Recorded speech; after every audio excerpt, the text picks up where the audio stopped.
welcome back to Keswagan Indonesia YouTube channel guys. Jadi saat ini gue Cindy lagi sama si Tete Arkis. Beliau adalah lulusan sarjana psikologi. Nah, dan hari ini kita pengen banget bahas sharing-sharing manja aja, sharing kecil tentang meningkatkan rasa percaya diri dalam interview. Wow, agak serius ya topiknya, tapi enggak, kita santai-santai aja sih, cicet-cicet aja. Kira-kira dari Teteh sendiri, pengalaman Teteh sebagai dan yang Teteh udah pelajarin gitu dari dunia, dari sisi psikologi gitu, apa sih yang harus dilakukan? Kenapa sih orang banyak nggak percaya diri ketika sedang interview, ketika sedang wawancara kerja gitu kan?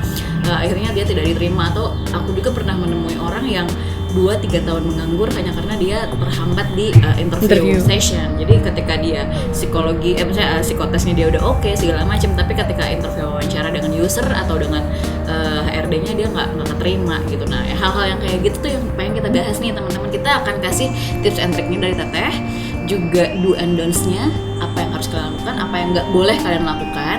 Nah, itu nanti kita langsung sharing sama yang pastinya sudah memiliki ilmu di bidang tersebut. Oke, jadi kita mulai aja sekarang ya Teh. Jadi Teh, sebenarnya nggak harus dilihat dari orang ketika orang baru datang itu apanya sih, entah itu look-nya kah, atau bajunya warna apa harusnya, atau make up-nya harus gimana gitu. Apa sih sebenarnya harus dilihat dari awal look pertama aja? Jadi gini, yang pertama biasanya dilihat itu, yang pertama itu status presence. Status presence itu dilihat dari status fisik sama psikisnya. Itu aku jabarin secara bahasa kita lah gimana yang dimaksud dengan status presence itu sendiri. Jadi status presence secara fisik itu, kamu benar, yang pertama kali kita harus memperhatikan yang namanya, ini anggap mau perempuan atau laki-laki sama ya. Jadi pertama, kalau misalnya kita perempuan, yang dilihat ya rambut rapi atau make upnya fresh, nggak berlebihan tapi juga nggak terlalu pucat. Terus yang kedua, baju paling penting. Tapi sebelum kita arrange itu semua, kita harus tahu dulu kamu tuh melamar ke perusahaan seperti apa. Kan kita nggak bisa ya nyamain misalnya perusahaan yang startup sama di pemerintahan. Udah jelas pasti beda dong. Looks-nya pasti beda. Maksudnya mereka akan membutuhkan dengan gaya style-nya pasti beda gitu. Kalau di government kan pasti akan lebih rapi kayak gitu kan. Tapi kalau startup, justru kamu makin kreatif, makin kamu eye catching pakai baju, mereka akan lebih seneng gitu kan. Jadi yang pertama, secara status fisik itu penting banget memperhatikan yang namanya makeup. Atau kalau di laki-laki, dia bersih lah gitu, maksudnya nggak kucel gitu, mandi lah, rambutnya di pomade apalah gitu. Jangan datang kusut gitu ya. Jadi meskipun kamu datang pakai Gojek segala macam, tapi kamu udah tahu nih caranya gimana supaya ketemu si interviewer itu kamu sudah rapi gitu. Terus misalnya yang Dede bilang, misalnya kalau laki-laki dia punya janggut atau segala macam ya dirapiin. Mau ada pun kalau rapi nggak masalah gitu. Terus itu yang pertama, dari fisik itu perhatiin penampilan, itu penting banget. Karena sekarang gini deh, aku kasih pandangan kenapa sih kayak gitu aja penting banget. Sekarang gini deh, kamu nggak usah interviewer deh, misalnya kamu mau curhat sama orang, terus ketika kamu pengen curhat secara profesional sama orang, ternyata orangnya bajunya nggak jelas lah, atasnya pink bawahnya hijau, terus misalnya terang gitu, rambutnya kayak berantakan, kamu mau susah nggak percaya, maksudnya kayak mau nyeritain rahasianya jadi kayak dia aja nggak perhatiin dirinya gitu, apalagi kalau kamu datang untuk pekerjaan. Yang kedua, yang dilihat dari fisik itu ya paling seputar itu aja sih sebenarnya. Cuman kalau secara psikis yang dilihat tuh ya kamu harus punya self esteem kan, kamu harus bisa ngargain diri kamu sendiri ya. Contohnya nih, kalau dalam hal simpelnya itu etika, dilihat dari attitude kamu dulu. Ketika kamu datang terus misalnya kamu main, misalnya nih aku contohin, siang Pak, kamu mukanya nggak senyum, nggak apa, duduk aja. Sebel gak? Iya sih. Kesannya kayak nggak usah kayak lu butuh gue, nggak selebay itu, tapi lebih ke ya itu kan etika kita sehari-hari kan. Jangan kan sama orang nggak kenal, sama orang kenal aja, hai apa kabar, pakai senyum kan, nggak yang kabar walaupun lagi bete gitu. Kan nggak mesti kayak gitu. Itu penting banget, kayak kamu tahu pas pertama kali datang posisi duduk, terus kayak harus salaman dulu, terus sambil mukanya juga senyum, jangan yang asem gitu, jangan yang jutek gitu. Itu juga itu namanya status secara psikis dilihat juga. Terus nanti ketika pas ngobrol kan dia akan nanya nih, emang kasarnya gini lah, sering pasti orang datang di interview itu pasti ditanya apa yang emang kelebihan kekurangan kamu apa, kontribusi kamu emang apa, pengalaman kamu sebelumnya apa di pekerjaan sebelumnya gitu. Banyak banget orang terkendala, apalagi buat fresh graduate itu pasti ketika misalnya interview ditanya kelebihan kekurangan apa, pasti yang dijawab kekurangannya dulu.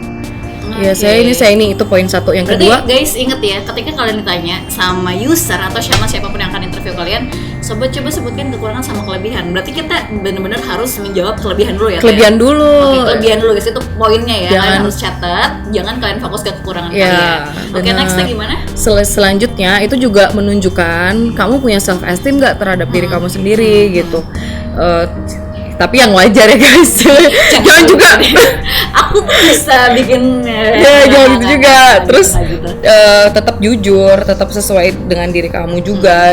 Kalaupun disuruh nyebutin kekurangan juga ya jujur apa yang emang jadi kekurangan di diri kamu. Dan sebenarnya buat kita harus nggak sih sebutin kekurangan, karena sebenarnya to be honest, aku selama interview aku agak sombong gitu loh. Aku bilang kekurangan aku itu harusnya ya Pak, aku selalu bilang kayak gitu. Kayak itu sebenarnya tuh boleh nggak sih? It's okay ya, nunjukin aja kalau kamu memang punya self esteem yang cukup tinggi gitu. Jadi cuman nggak apa-apa juga sebenarnya. Tapi sebaiknya tetap dibicarakan karena itu juga akan menilai kayak kamu emang punya self esteem, tapi kan kejujuran kamu juga akan dilihat. Yes. Karena tetap itu kita akan melihat nih, ini orang ada di itu, jadinya bukan satu kelebihan, malah jadinya kayak defense mekanisme. Jadi kayak oh dia kok malah nggak nunjukin ada apa-apa gitu, berarti gitu jangan dia nggak jujur, jadi dia apa defense doang nih kayak gitu kan, nimbulin asumsi lah gitu.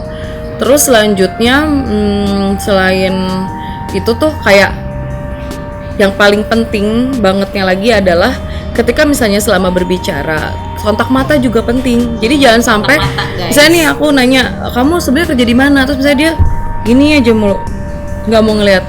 Ya ada orang yang beberapa orang emang nggak bisa kontak mata tapi langsung. Caranya tuh gimana sih? Soalnya aku tuh pernah ya, jadi aku pernah di satu perusahaan aku dipercayakan untuk interview orang juga.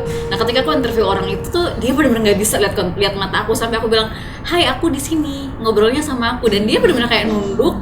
Sedangkan aku yang nggak punya basic, nggak punya background psikologi, aku nggak bisa menghandle orang yang nggak bisa eye contact sama aku. Sebenarnya tuh cara buat bikin dia hey pede dong, gue di sini gitu, itu tuh gimana sih? Caranya tuh sebenarnya simple. Jadi sebelum kan tadi kan itu adalah ide-ide ketika ketemu kan, maksudnya ketika hari itu tiba tuh itu yang harus kamu persiapkan.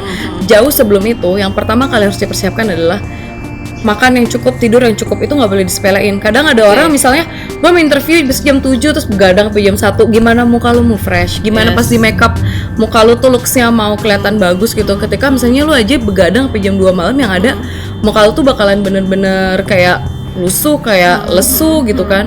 Terus yang kedua, selain itu kamu harus makan cukup. Kenapa harus makan cukup? Jadi ketika misalnya kalian lagi dalam kondisi besok mau mau interview, terus kamu kayak kelaparan, bisa fokus nggak sih? Yang ada juga jadi cemberut. Itu kan sebenarnya kadang di drive oleh alam bawah sadar kan, karena nggak sadar gitu, terus jadi kayak ya pak.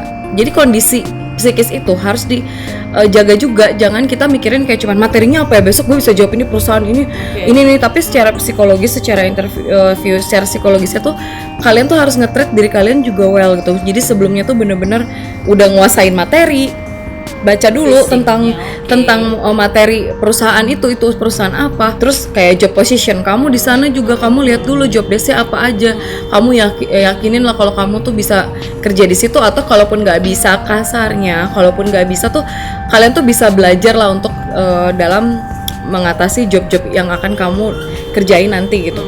Terus selain itu, setelah kuasain materi, setelah kuasain apa job-job desa itu, terus kamu juga udah persiapin diri kamu secara fisik dengan treat diri kamu bagus gitu, kayak misalnya makan tadi, istirahat cukup. Yang namanya self esteem itu pasti akan kebangun. Terus satu lagi yang paling dengan sendirinya, asalkan kamu melakukan hal-hal itu secara serius gitu. Jadi jangan sepelein kayak udahlah gampang, besok gue tinggal alarm. Soalnya kayak ada yang bener-bener ketika aku interview dia tuh bener-bener kayak iya kak aku bisa ini, tapi bener-bener ke meja gitu, matanya tuh ke situ, dan kayak aku tuh nggak bisa menghandle dia. Kayak aku cuma bilang sekali dua kali, hey aku di sini, ngobrolnya bisa lihat aku nggak? Jadi kasarnya tuh kayak akunya judes gitu loh. Jadi kayak mungkin dia juga kayak dokter gue kerja di perusahaan orangnya kayak gini, malah takutnya malah dia kayak gitu. Sebenarnya tuh aku pengen ngasih tau ke teman-teman yang mungkin ada beberapa yang nggak bisa eye contact sama orang ketika interview. Aku sebagai interviewer yang nggak pada ahlinya juga tuh merasa untuk meng-hire kalian juga ragu. Jujur aja, padahal aku bukan di di spesialis itu ya. Kan cuma kerasa kan? Dipercayakan ada di posisi itu, dan ketika aku menginterview orang seperti itu juga rasanya kayak aduh gue nggak yakin ya mau ngasih kerjaan ini ke dia gitu loh. Nah jadi mungkin poin penting banget sih eye contact sih teh, karena ketika gue sebagai interviewer, gue melihat eye contact dari si kalian yang pengen interview ini, jadi gue merasa kalian memberikan gue bisa memberikan kepercayaan ke kalian gitu nggak sih teh? Iya gitu. Jadi itu eye contact. Berarti yang tadi poin pertama adalah diperhatiin secara fisiknya dulu. Status fisik itu kayak rapi lah, dari looks. Persiapkan dari kalian. Oke. Terus yang kedua attitude. Ya. Lalu untuk kelemahan dan kekurangan, please jawabnya kelebihan dulu. Jadi biar kalian terlihat punya value, kalian punya self esteem. Sama yang paling penting terakhir nih ya, cheat codes-nya, kasar cheat codes. Guys. Jadi yang paling penting caranya gimana, sugestikan selalu hal-hal positif ke dalam diri kamu. Misalnya kamu terpikir kayak ya udahlah gue syukur lo keterima, syukur enggak juga syukur, sedangkan kalian udah ngelakuin hal-hal tadi gitu, preparing udah gitu, ya tanamin aja hal positif. Kalau misalnya gue keterima karena gue udah prepare gitu, berarti emang itu udah harus gue dapetin hasilnya, karena kan lo udah ngusahain hal yang terbaik gitu.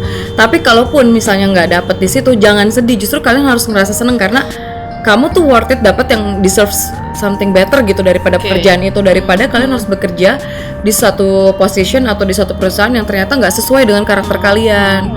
Pertamanya doang kayak kelihatan asik, keren, dapat, tapi kalau ketika dijalin nggak sesuai karakter, itu pun akan bikin pressure kan ke pekerjaannya, nanti juga nggak bakal benar kita kerjain kerjaannya.